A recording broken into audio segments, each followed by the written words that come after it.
Hello friends, welcome back to my YouTube channel उन्नति in Zoology. So today's topic is Hardy-Weinberg's law of equilibrium. तो आज के topic में हम पढ़ने वाले हैं अबाउट Hardy-Weinberg का लॉ या Hardy-Weinberg का principle. This is a topic which is very important for MSc zoology. तो एमएससी जूलॉजी में और बीएससी साइंस जूलॉजी में भी ये टॉपिक वेरी इंपॉर्टेंट है. ठीक है, तो आज का अपना टॉपिक होने वाला है पॉपुलेशन जेनेटिक्स से, है ना. आपकी जो बुक है पॉपुलेशन जेनेटिक्स, या फिर आप किसी भी फील्ड से अगर पॉपुलेशन जेनेटिक्स की तैयारी कर रहे हैं तो उसमें एक इम्पॉर्टेंट टॉपिक आता है अपना हर्डी-विनबर्ग्स लॉ ऑफ इक्विलिब्रियम. तो आज इस वीडियो में अपन इसी हर्डी-विनबर्ग के इक्विलिब्रियम लॉ के बारे में, जिसे लॉ ऑफ इक्विलिब्रियम भी कहा जाता है, उसके बारे में पढ़ने वाले हैं. This is all very simple and sweet notes in easy language जो आपके एग्जाम में लिखने के लिए आपको काम आएंगे. मैंने यहाँ पे आपको एग्जाम में लिखने का pattern plus all of the important points of this topic बताए हैं. ठीक है, ये देखिए एमएससी प्रीवियस जूलॉजी अगर आप कर रहे हैं, जैसा कि मैं आपको पता है उन्नति इन जूलॉजी चैनल पर एमएससी की 12th की 11th की बायो की जूलॉजी सब्जेक्ट से रिलेटेड जितने भी आपके क्वेरीज एंड क्वेश्चंस होते हैं या फिर इंपॉर्टेंट टॉपिक्स जो होते हैं उनको ईजी एंड कन्वीनियंट वे में आप तक पहुंचाने की कोशिश करती हूं. तो ये जो है टॉपिक जो मैंने लिया है हार्डी-विनबर्ग का लॉ ऑफ इक्विलिब्रियम, ये आपका population genetics paper 6 of MSc previous zoology. किस यूनिवर्सिटी में? आप कह सकते हो शेखावट यूनिवर्सिटी में, है ना. तो ये पेपर 6 है शेखावट यूनिवर्सिटी में. इसके अलावा जो भी राजस्थान में यूनिवर्सिटीज़ हैं, चाहे वो एमडीएससी हो या फिर आपकी जयपुर यूनिवर्सिटी हो या शेखावट यूनिवर्सिटी हो, उन सभी के अंदर ये Hardy Weinberg's law of equilibrium very important topic होता है. इवन 12th क्लास में भी हर्डी-विनबर्ग्स लॉ जो है वो थोड़ा बहुत अपना आता है. सो let's start the video. I hope you will enjoy it और आप सबको समझ में आएगा, ऐसे मैं उम्मीद करती हूँ. बहुत इजी एंड कन्वीनियंट वे में मैं आपको अब समझाने वाली हूँ about Hardy Weinberg's law of equilibrium. So let's start our chapter. देखिए हर्डी-विनबर्ग्स लॉ ऑफ इक्विलिब्रियम, सबसे पहले हम जानते हैं कि ये होता क्या है. अबाउट, है ना, यानी कि ये होता क्या है. एक्चुअली हार्डी और विनबर्ग नामक के दो साइंटिस्ट थे, है ना, और इन दोनों ने मिल करके हार्डी ने और विनबर्ग ने, एक तो हार्डी थे एक विनबर्ग थे, तो हार्डी ने और विनबर्ग ने मिलकर ये लॉ दिया था, एक, है ना, लॉ दिया था इक्विलिब्रियम का. ये जो लॉ है ये फॉलो होता है पॉपुलेशन जेनेटिक्स में, है ना. यानी कि अपन जब पॉपुलेशन की स्टडी करते हैं या फिर अपन जेनेटिक्स स्टडी करते हैं, genetics means the study of genes and alleles, है ना. तो एलिलिक फ्रिक्वेंसीज की स्टडी करना, जेनेटिक्स की स्टडी करना, जीन्स की स्टडी करना, जीन्स का ट्रांसफर कैसे होता है from one generation to other generation, वो सारा जो स्टडी करना होता है. अबाउट पॉपुलेशन में इन सब बातों को स्टडी करना, इसमें एक लॉ जो लागू होता है, जो नियम लागू होता है, उसे ही अपन हर्डी-विनबर्ग्स लॉ ऑफ इक्विलिब्रियम कहते हैं. अब देखिए in population genetics Hardy Weinberg's principle is about the frequency of alleles and genotype in population. यानी कि आप कह सकते हैं कि पॉपुलेशन जेनेटिक्स की ब्रांच के अंदर हार्डी-विनबर्ग का लॉ जो है वो क्या बताता है, frequency of alleles and genotypes of A allele. या फिर आप कह सकते हो कि एक पॉपुलेशन में क्या तो फ्रीक्वेंसी है एलील्स की. फ्रीक्वेंसी का मतलब आपको पता है ना, repeating number of A allele, कि एक एलील कितनी बार रिपीट हुआ है, उसकी क्या टेंडेंसी रही है बार बार आने की, बार बार रिपीट होने की. And what is the allele? A pair of gene is called allele. आपको पता होना चाहिए ए पेयर ऑफ जीन का जो पेयर होता है उसे अलील कहते हैं. ठीक है, तो इस अलील की क्या फ्रीक्वेंसी है, कितनी बार वो अलील, कोई भी अलील अपने आप को रिपीट कर रहा है एंड उसकी वजह से करेक्टर्स जो है वो अपने आप को शो कर रहे हैं, ट्रेट्स आ रहे हैं, that is frequency of alleles. And genotype it means genetic constitution. Genotype का मतलब आपको पता है जेनेटिक कंस्टिट्यूशन. तो हार्डी-विनबर्ग का लॉ क्या कहता है कि पॉपुलेशन जेनेटिक्स की ब्रांच के अंदर जब फ्रीक्वेंसी ऑफ एलील्स होगी, या क्या फ्रीक्वेंसी ऑफ एलील्स होगी, एलील्स कैसे मूव ऑन करेंगे नेक्स्ट जनरेशन में, और उनका जीनोटाइप क्या होगा. जीनोटाइप क्या होता है, देखो, या तो होमोजाइगस होता है या हेटेरोजाइगस होता है, रिसेसिव होता है या डोमिनेंट होता है, जिन सब के बारे में आपको अभी आगे इस वीडियो में ही बताने वाले हूँ. तो वीडियो को एंड तक ज़रूर देखना है ताकि आपको ये ओवरऑल चीज़ समझ में आ जाए. ठीक है, आई होप ये अब आपको अबाउट समझ में आया होगा. सबसे पहले मैंने आपको क्या बताया है कि हर्डी-विनबर्ग के प्रिंसिपल में ये कहा जाता है कि फ्रीक्वेंसी ऑफ एलील्स क्या है, जीनोटाइप्स क्या है किसी भी एक पॉपुलेशन के अंदर. Next, it states that in a population genetic variation will remain constant from one generation to the next generation in absence of any disturbances this is very important, this is very important as because ये जो line यहाँ पे मैंने अभी अभी कही है कि पॉपुलेशन जेनेटिक्स के अंदर वेरिएशन जितने भी आएंगे these will remain constant, this word is very important.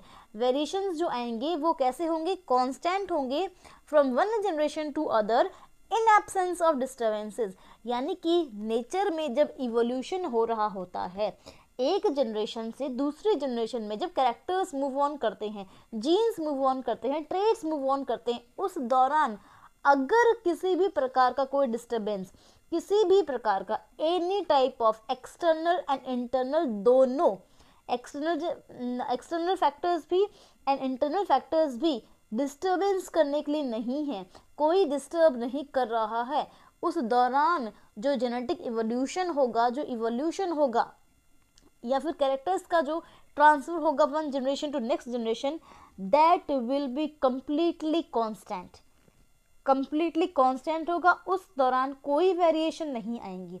क्या समझ में आया आपको? अगेन आई एम रिपीटिंग, देखिए इट स्टेट्स दैट हार्डी-विनबर्ग का लॉ एक्चुअली कहता यही है कि जब किसी भी एक इन्वायरमेंट में, किसी एक पॉपुलेशन में किसी भी प्रकार का कोई डिस्टर्बेंस नहीं है, ना ही तो इंटरनल डिस्टर्बेंस है जेनेटिक, जैसे कि जीन फ्लो हो गया, जैसे कि आपका जेनेटिक कंस्टिट्यूशन का चेंज हो गया, म्यूटेशन हो गया, जो इंटरनल फैक्टर्स हैं, या फिर एक्सटर्नल फैक्टर्स की बात करें तो अपन माइग्रेशन हो गया, ई माइग्रेशन हो गया, इन माइग्रेशन हो गया, नेचुरल कोई डिजास्टर हो गया, ऐसे जब भी जो भी जेनेटिक डिस्टर्बेंसेस हैं, तो ये सारे के सारे डिस्टर्बेंसेस अगर नहीं हैं तो इनकी एब्सेंस में किसी भी पॉपुलेशन के अंदर कोई भी प्रकार का वेरिएशन नहीं आएगा। यानी कि वो जो पॉपुलेशन है उसका जेनेटिक कंस्टिट्यूशन सेम रहेगा और उसके अगले पीढ़ी में भी वो सेम रहेगा। क्या समझ में आया आपको कि genetic variations will remain constant in a population when any of the internal and external factors are absent, completely absent। ठीक है, ये है हार्डी-विनबर्ग का लॉ। यही इंपॉर्टेंट पॉइंट है जिसको बार बार अलग अलग भाषाओं में रिपीट करके कहा जाता है। ठीक है, तो मैंने यहाँ पर आपको 4-5 डेफिनेशंस दी हैं, जो भी आपको इजी एंड कन्वीनियंट लगे वो आप याद कर सकते हैं।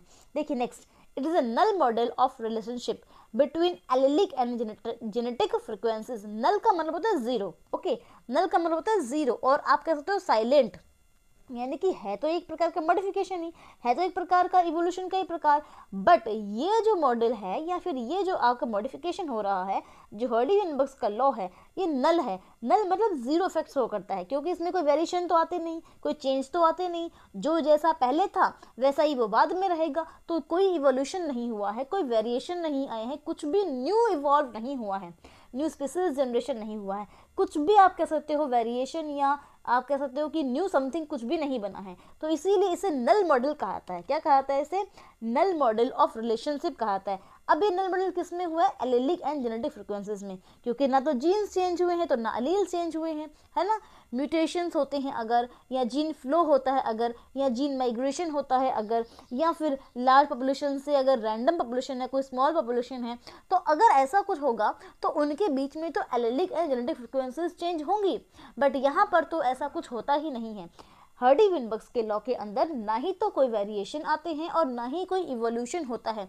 यही है हार्डी-विनबर्ग का प्रिंसिपल। ठीक है, नेक्स्ट देखिए, तो it is a null model of relationship between allelic and genetic frequencies when conditions are of no mutation। ऐसा कब होगा? इसे नल कब कहेंगे हम? नल मतलब जीरो, या फिर आप कह सकते हो कि साइलेंट हुआ तो है लेकिन इसका कोई इफेक्ट नहीं शो हुआ है, कोई रेस्पॉन्स इसका शो नहीं हुआ है, तब हम उस चेंज को नल इफेक्ट या नल चेंज कहते हैं, है ना, ना के बराबर। तो देखिए कब होगा ऐसा? When conditions are of no mutation, यानी कि कोई म्यूटेशन नहीं हुआ है, no migration, no selection, random mating and population size is large much enough. यानी कि this line tells you about the conditions to do और to follow the Hardy Weinberg principle. या फिर यहाँ पर आपने ये जो यहाँ लाइन लिखी हुई है मैंने, इस लाइन में आपने क्या देखा है कि कंडीशंस कौन सी होने चाहिए? म्यूटेशन या माइग्रेशन या सिलेक्शन वगैरह कुछ नहीं होगा। कब?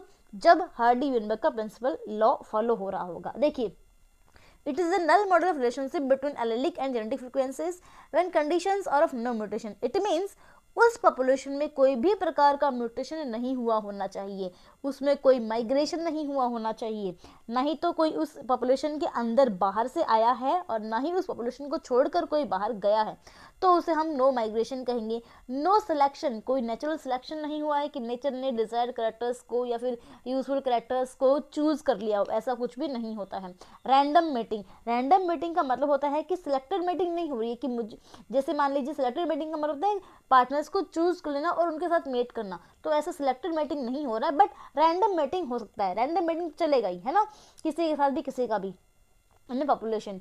और आपको पता होना चाहिए कि what is the population. Population is a group of members or species of members, you can say that group of members of same species which can interbreed।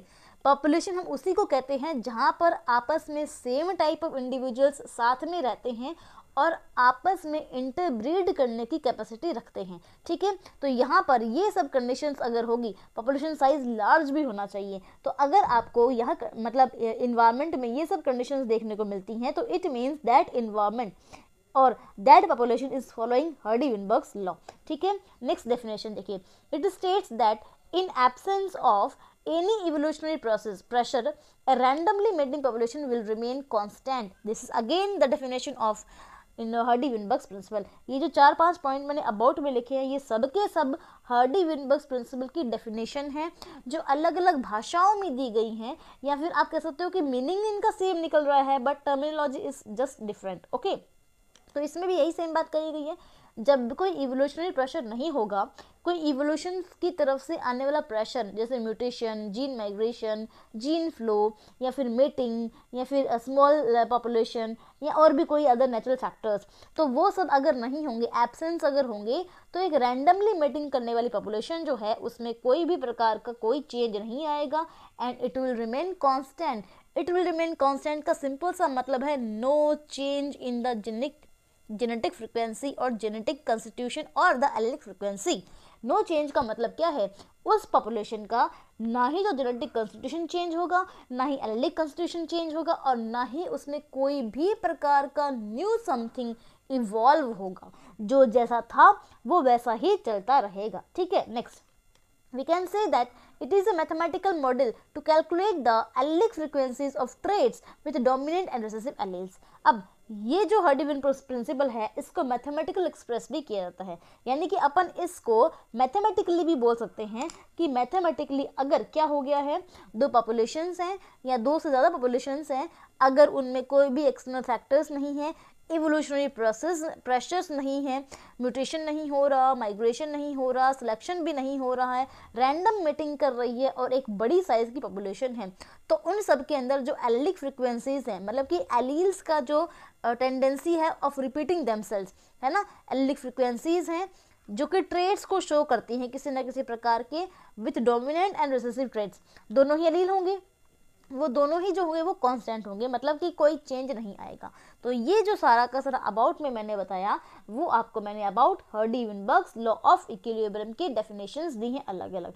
ये लॉ हार्डी ने एंड विनबर्ग ने मिलकर दिया था, इसीलिए इसे हार्डी-विनबर्ग्स law of equilibrium कहा जाता है। चलिए नेक्स्ट अजम्पशन पे आते हैं। अब अपन पढ़ेंगे अजम्पशंस के बारे में, है ना, अजम्पशंस और कंडीशंस ऑफ दिस मॉडल, यानी कि क्या क्या कंडीशंस होनी चाहिए किसी एक इन्वायरमेंट के अंदर इस मॉडल को फॉलो करने के लिए। तो देखिए, the population size should be, जब किसी भी एक एरिया के अंदर, किसी एक इन्वायरमेंट के अंदर जब हर्डी-विनबर्ग्स के लॉ को फॉलो करना होता है, तो कुछ कंडीशन नेसेसरी होती हैं, कुछ बातों को फॉलो करना पड़ता है नेचर को, ठीक है, कि भाई ये सब चीज़ें होनी चाहिए। कौन सी वो चीज़ें हैं जो होनी चाहिए, ठीक है। देखिए, the population size should be, population size, population के बारे में क्या है, लार्ज इनफ, पॉपुलेशन साइज बड़ा होना चाहिए। It means there should be a large number of people और large number of species of a single population.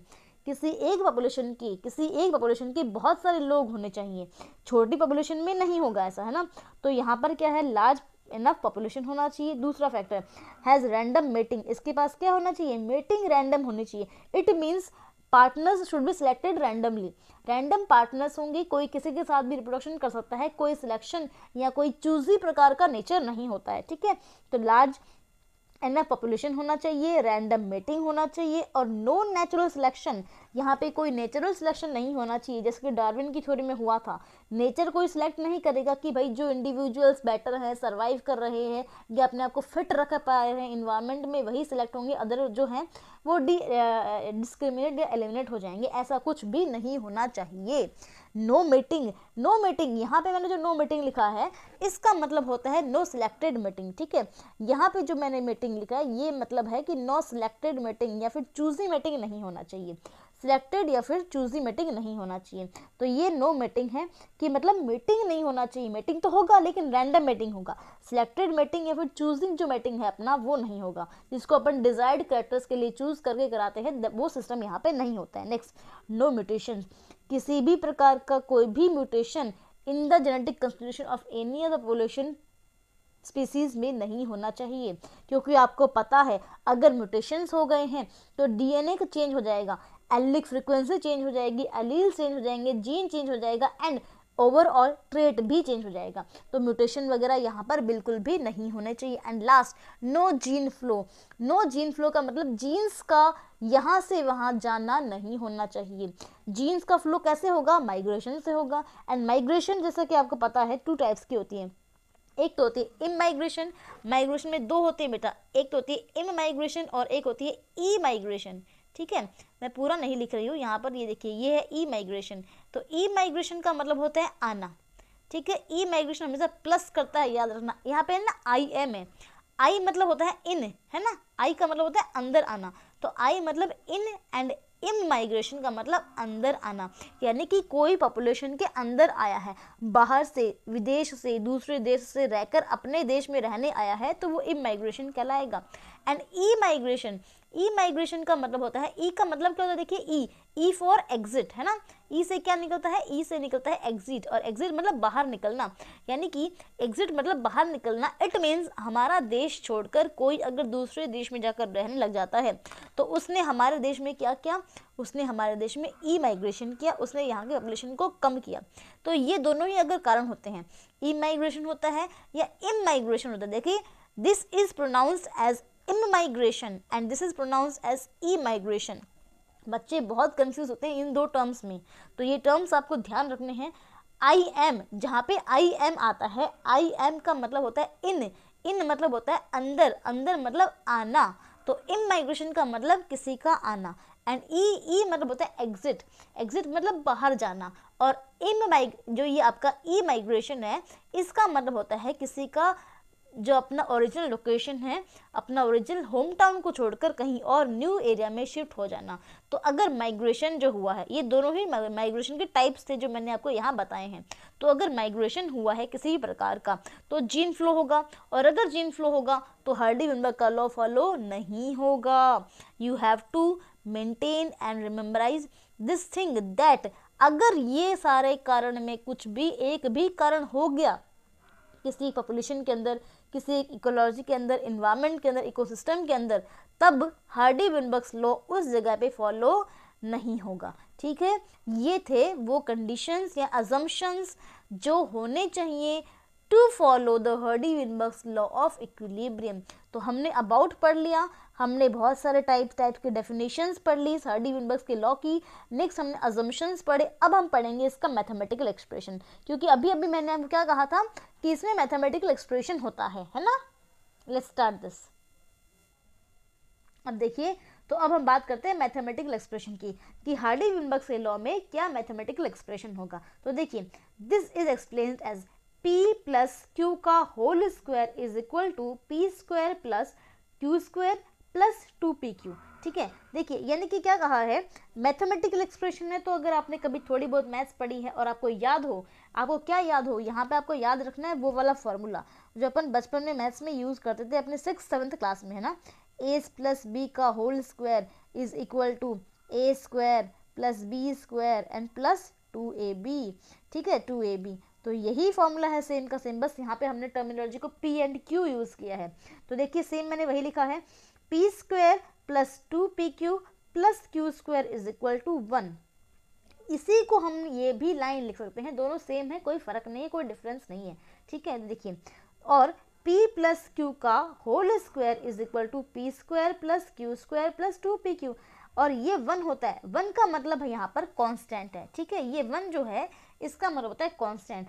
अब चलिए बात करते हैं, मैं बता देती हूँ आपको कि यहाँ पर जो टर्मिनोलॉजी अपन ने यूज़ की है वो क्या डिनोट करती है, क्या बताती है, ठीक है। तो चलिए देखिए, सबसे पहले यहाँ पे जो है वो पी स्क्वायर है ना, सबसे पहले यहाँ पर क्या है, ये पी स्क्वायर का मतलब होता है फ्रीक्वेंसी ऑफ इंडिविजुअल ए कौन है यहाँ पे, जीन है। देखिए ए जो है वो जीन है ना, ये जो ए है ये जीन है, एंड जो डबल है पेयर में है तो ये अलील हो गया। आपको सिंपल सी बात पता ही है, किसी भी जीन को अपन जो मेंडल का जो लॉ है उसमें अपन मेंडल के लॉ में जीन्स को किस प्रकार से डिनोट करते हैं, लेटर से डिनोट करते हैं ना। जैसे टॉल है, टॉल करेक्टर है, टॉल ट्रेट के लिए अपन ने जो जीन लिया था वो टी जीन था, और टी जीन के 2 अलील थे, capital T and small T.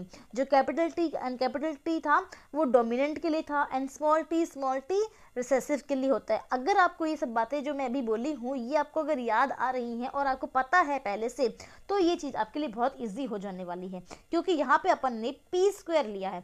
P square का सिंपल सा मतलब होता है ए अलील, यानी कि आप कह सकते हो कि इंडिविजुअल जो अलील है ना, इंडिविजुअल जो अलील है किसका, फ्रीक्वेंसी, उस इंडिविजुअल अलील की फ्रीक्वेंसी, मतलब कि ए 2 बार रिपीट हुआ है, 2 बार रिपीट हुआ है, इसका मतलब इसके ये अलील है, ए जीन के ये अलील हैं और ये इसकी फ्रीक्वेंसी है। तो ए जीन की जो फ्रीक्वेंसी होगी उसको अपन पी स्क्वायर से डिनोट करते हैं। इसी प्रकार डोमिनेंट वाला जीन कैपिटल है ना तो डोमिनेंट है ये, and this one is recessive, क्योंकि ये स्मॉल लेटर्स में लिखा हुआ है। तो स्मॉल लेटर्स वाला जो ये आपका है, ये स्मॉल लेटर्स वाला क्या है, frequency of individuals of A gene, small A gene, that is your Q square. तो पी स्क्वायर तो है कैपिटल ए की फ्रीक्वेंसी, क्यू स्क्वायर है स्मॉल ए की फ्रीक्वेंसी, एंड 2pq जो है वो है frequency of individuals having both the genes, capital A भी है एंड स्मॉल ए भी है। तो 2pq यहाँ क्या बता रहा है, दोनों जीन्स की फ्रीक्वेंसी की, एक बार ए भी आया है, एक बार डोमिनेंट वाला एंड एक बार रिसेसिव वाला भी आया है, ठीक है। अब देखिए ये जो p है, यहाँ पे जो मैंने p लिया है, what is this p, this p is about the allele frequency of A, ये ए की फ्रीक्वेंसी है, मतलब एलील ए ही है p, ठीक है। सिंपल सी बात कि अलील फ्रीक्वेंसी अगर अपन लेते हैं तो वो p लेते हैं, लेकिन अगर इंडिविजुअल से अपन लेते हैं तो P square and Q square लेते हैं, ठीक है। तो ये देखिए q is equal to allele की फ्रीक्वेंसी ए की, and small A capital A, ये हेटेरोजाइगस कंडीशन है।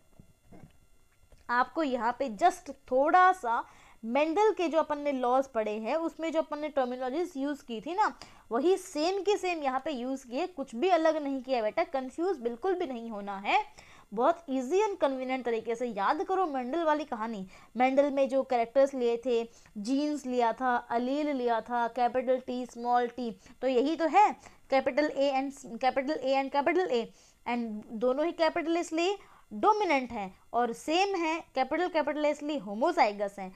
तो डोमिनेंट होमोजाइगस के लिए अपन कैपिटल ए को रिप्रेजेंट करते हैं, एंड कैपिटल ए को अगर हम हर्डी-विनबर्ग के लॉ में बोले तो ये पी स्क्वायर बोलते हैं, इसको अपन क्या बोलते हैं, P square, that is your this one, P square frequency of individual A, that is A is equal to homozygous dominant, ठीक है। इसी प्रकार सेम है स्मॉल ए है दोनों, इसलिए होमोजाइगस है, एंड क्योंकि ये स्मॉल है इसीलिए रिसेसिव, तो ये है होमोजाइगस रिसेसिव। एंड जो ए और ए है ना, कैपिटल ए एंड स्मॉल ए आए क्योंकि यहाँ पे होमो भी है एंड हेट्रो भी है, so this is your heterozygous condition, okay, जहाँ पे डोमिनेंट होगा कैपिटल ए और उसी का असर दिखाई देगा ट्रेट के अंदर, है ना। तो ये था mathematical expression of Hardy-Weinberg law. देखिए इस मैथमेटिकल एक्सप्रेशन के बिना हर्डी-विनबर्ग लॉ जो है वो कम्प्लीटली इनकम्प्लीट है, इसके बिना ये बिल्कुल अधूरा है। इसीलिए ये आपको समझना बहुत ज़रूरी है कि अगर मैथमेटिकल एक्सप्रेशन या इक्वेशन अगर हम हर्डी-विनबर्ग के नहीं लिखते हैं तो इस क्वेश्चन में आपको कहीं कोई नंबर अटेम्प्ट नहीं मिलेंगे।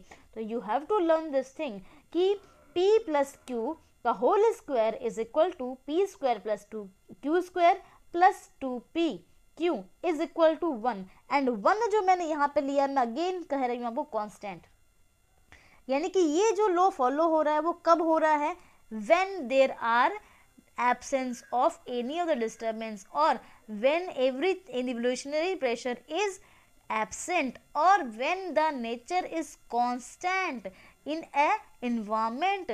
कोई भी migration, mutation, selection, random mating या लार्ज साइज ऑफ पॉपुलेशन है तो ये काम नहीं होगा। ये जो इक्वेशन फॉलो होगी, जो वन जो कांस्टेंट है ना, ये वन कांस्टेंट कब आएगा? when there is complete absence of external and internal disturbances factors, है ना। ये जो लाइन हमने यहाँ पे लिखी है कि absence of disturbances होना चाहिए, तो जब absence of disturbances होगा तब पॉपुलेशन जो है ना, ये पॉपुलेशन पी और क्यू एक पॉपुलेशन ही तो हमने ली है, मतलब पॉपुलेशन का पी जीन है, एक तो पी जीन का अलील है पी स्क्वायर एंड ये जो क्यू जीन है उसका अलील है क्यू स्क्वायर। तो ये जो दोनों अपन ने लिए हैं वो क्या है? एब्सेंस ऑफ डिस्टर्बेंसेस के अंदर कांस्टेंट वैल्यू शो करेंगे, यानी कि no change and no variation and no evolution. It means Hardy Weinberg का लॉ तभी फॉलो होता है जब कोई इवोल्यूशन नहीं हो रहा होता है। ठीक है, आई होप ये चीज़ जो अभी तक मैंने आपको बताई है विथ मैथमेटिकल एक्सप्रेशन आपको समझ में आया होगा। ठीक है, चलिए अब मूव ऑन करते हैं अपन next topic, that is destabilising और डिस्टर्बिंग फैक्टर्स। मतलब वही सेम बात है जो यहाँ पे अपन ने अजम्पशन लिखा, वही है ये सेम, है ना, कि कब हर्डी-विनबर्ग का लॉ डीस्टेबल हो जाएगा या फिर अपने आप को शो नहीं करेगा, फॉलो नहीं करेगा या फिर डिस्टर्ब हो जाएगा, है ना। हर्डी-विनबर्ग का लॉ अच्छे से फॉलो हो रहा है, यहाँ पे अपन ने देखा ही अभी अभी कि किस किस फैक्टर्स के अंदर वो फॉलो होगा।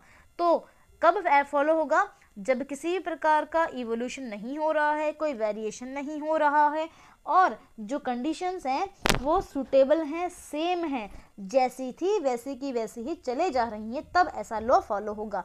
लेकिन अगर मान लीजिए किसी भी एक इन्वायरमेंट में या किसी भी एक नेचर के अंदर अगर नेचुरल सिलेक्शन आ गया, है ना, तो हर्डी-विनबर्ग का लॉ फॉलो नहीं होगा। म्यूटेशन हो गए तो भी फॉलो नहीं होगा। जेनेटिक ड्रिफ्ट हो गया, genetic drift is same as about gene flow. Genetic drift का मतलब होता है जीन फ्लो ही, है ना, कि जो जीन्स हैं वो ड्रिफ्ट हो गए, शिफ्ट हो गए हैं या फिर फ्लो हो गए हैं, बाहर से अंदर आ गए हैं या अंदर से बाहर। मतलब एक पॉपुलेशन रह रहा है, उस पॉपुलेशन में अगर कोई इंडिविजुअल्स आके बाहर से रहने लग जाते हैं या फिर उस पॉपुलेशन से उठकर कुछ लोग बाहर चले जाते हैं तो जीन फ्लो हो जाएगा, that is your gene migration हो जाएगा। इसके बाद नेक्स्ट है म्यूटिक ड्राइव। म्यूटिक ड्राइव मतलब मियोसिस हो गया है, and as you all know meiosis के दौरान क्रॉसिंग ओवर होता है, and crossing over is the exchange of genetic material which is the main cause of variations, है ना। तो इसलिए म्यूटिक ड्राइव भी नहीं होना चाहिए। तो ये थोड़े डीस्टेबलाइजिंग फैक्टर्स, ये क्या थे?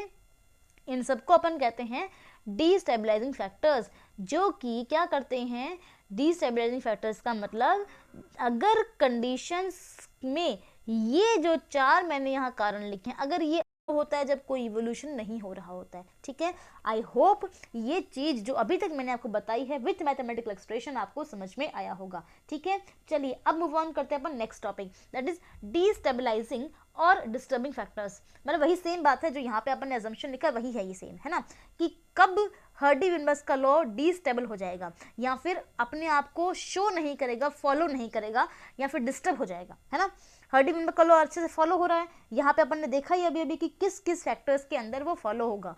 तो कब फॉलो होगा? जब किसी भी प्रकार का इवोल्यूशन नहीं हो रहा है, कोई वेरिएशन नहीं हो रहा है और जो कंडीशंस हैं वो सूटेबल हैं, सेम हैं, जैसी थी वैसी की वैसी ही चले जा रही हैं, तब ऐसा लॉ फॉलो होगा। लेकिन अगर मान लीजिए किसी भी एक इन्वायरमेंट में या किसी भी एक नेचर के अंदर अगर नेचुरल सिलेक्शन आ गया, है ना, तो हर्डी-विनबर्ग का लॉ फॉलो नहीं होगा। म्यूटेशन हो गए तो भी फॉलो नहीं होगा। जेनेटिक ड्रिफ्ट हो गया, genetic drift is same as about gene flow.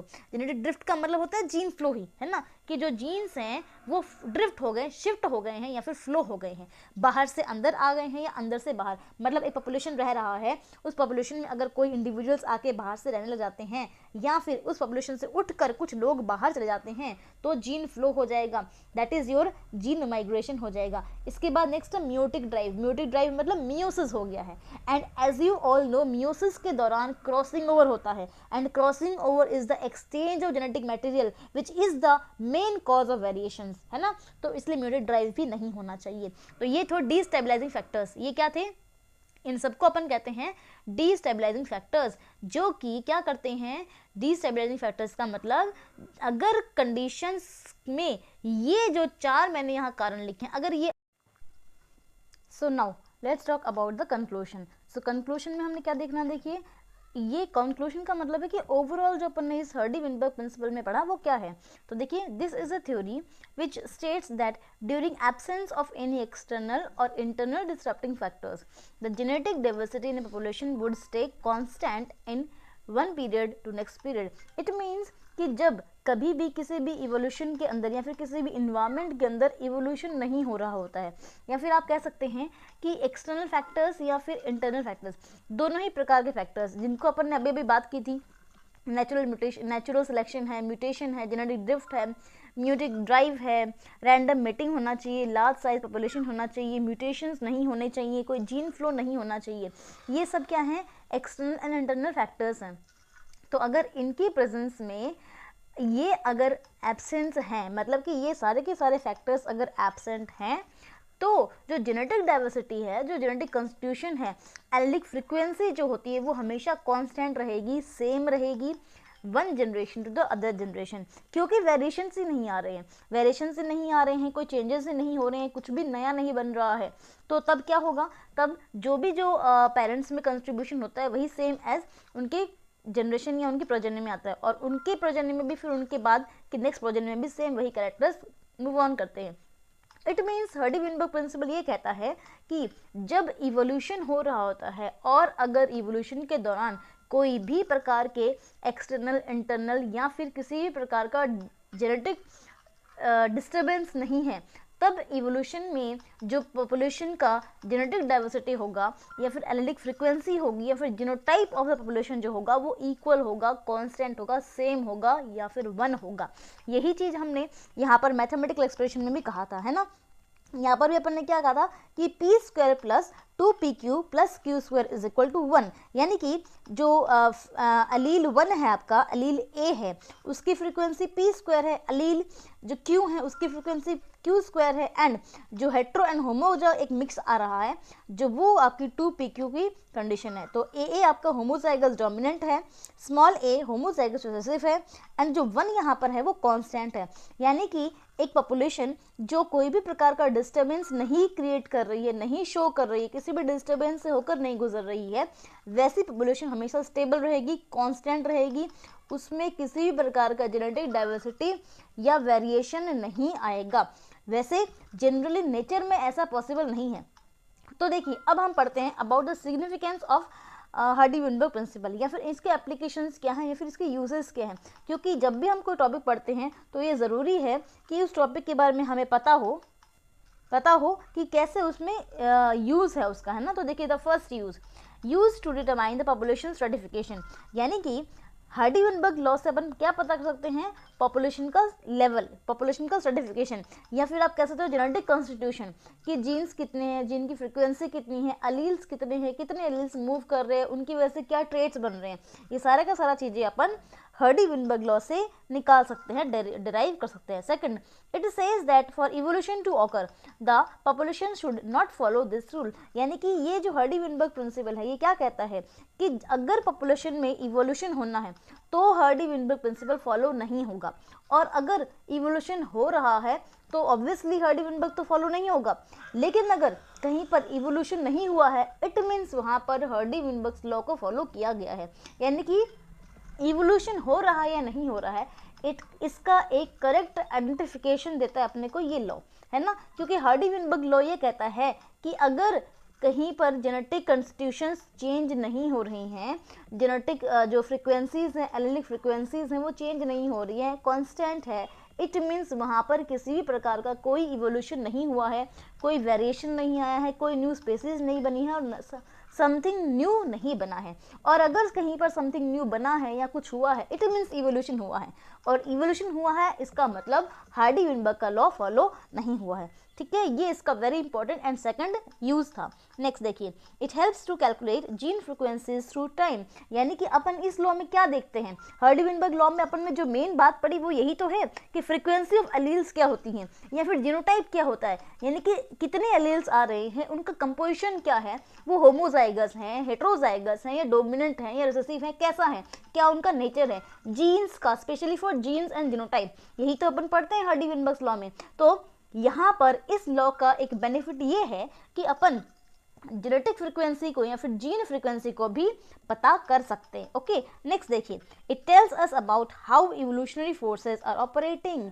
अब देखिए, क्योंकि हार्डी-विनबर्ग लॉ तो ये कहता है कि अगर ये लॉ फॉलो हो रहा है तो इवोल्यूशन नहीं हो रहा है, लेकिन अगर इवोल्यूशन फॉलो हो रहा है तो वो क्यों हो रहा है? Because of these factors. That one is natural selection, mutation, genetic drift and meiotic drive. इन्हीं सभी कारणों की वजह से तो इवोल्यूशन हुआ है। यानी कि ये लॉ हमें बताता है कि ये सब फैक्टर्स, जो भी आपके ये डिस्टेबलाइजिंग फैक्टर्स थे, उन्होंने कैसे काम किया, कैसे उन्होंने वर्कआउट किया, कैसे इनका फोर्सेस का क्या हुआ, फोर्सेस का इवोल्यूशन हुआ, या किस प्रकार से इवोल्यूशन हुआ, किस फैक्टर ने कब क्या चेंज करवाया, वो चीज़ भी हमें हार्डी-विनबर्ग के लॉ से ही पता चलती है। नेक्स्ट लास्ट देखिए, Using this, we can calculate frequencies of recessive and dominant genes in population. जैसे अभी मैंने आपको यहाँ पर बताया है कि capital A and capital A है ना, that is what we are taking as P square, and small a and small a that is what we are taking as Q square. ये दोनों किसके लिए हैं? ये दोनों एलील्स हैं एक जीन की, एक ट्रेट की, है ना, कोई भी एक इंडिविजुअल ट्रेट हो सकता है, उस ट्रेट के लिए जो एलील्स होते हैं वो आपकी कैपिटल ए एंड स्मॉल ए होते हैं। यानी कि dominant condition and homozygous condition या हेट्रोजाइगस कंडीशन या फिर रिसेसिव कंडीशन क्या होगी, कैसी होगी, उस सब के बारे में भी, रिसेसिव और डोमिनेंट के बारे में भी हमें इंफॉर्मेशन जो मिलती है वो इसी हार्डी-विनबर्ग प्रिंसिपल से मिलती है। So this is all about Hardy Weinberg principle. तो आज की इस वीडियो में अपन ने एमएससी के लिए हार्डी-विनबर्ग प्रिंसिपल का लॉ पढ़ा है। ये जो एमएससी के लिए नोट्स मैंने यहाँ दिए हैं ये इंपॉर्टेंट है सीएसआईआर नेट के लिए भी, है ना। तो जो भी बच्चे नेट के लिए प्रिपरेशन कर रहे हैं उनके लिए भी ये वीडियो बहुत इंपॉर्टेंट होने वाला है। तो thank you so much for watching the video guys. अगर आपको वीडियो पसंद आया हो तो लाइक शेयर सब्सक्राइब कर दीजिए, क्योंकि ये बहुत इंपॉर्टेंट वीडियो है, और इसीलिए I will request you to recommend this video to all your classmates, all your colleagues and all your students, so that it can reach to every individual and easy and simple way में उनको भी ये notes मिल जाएं। तो thank you so much for watching. मिलते हैं अगले video में। कोई भी क्वेरीज, कोई भी क्वेश्चंस, कोई भी डाउट्स अगर आपको रहते हैं तो कमेंट सेक्शन में मेंशन कर दीजिएगा। I will be there to help you. Thank you so much for watching the video guys. Channel पर नए हैं तो प्लीज़ सब्सक्राइब कर लीजिए, बेल बटन को ऑन कर लीजिए, ताकि जब भी कोई भी नया वीडियो अपलोड हो आपको नोटिफिकेशंस मिल जाए, क्योंकि अब हम एमएससी का प्रीवियस जूलॉजी का सब्जेक्ट का पूरा सिलेबस यहाँ पे करने वाले हैं। Thank you so much for watching the video guys. Thank you.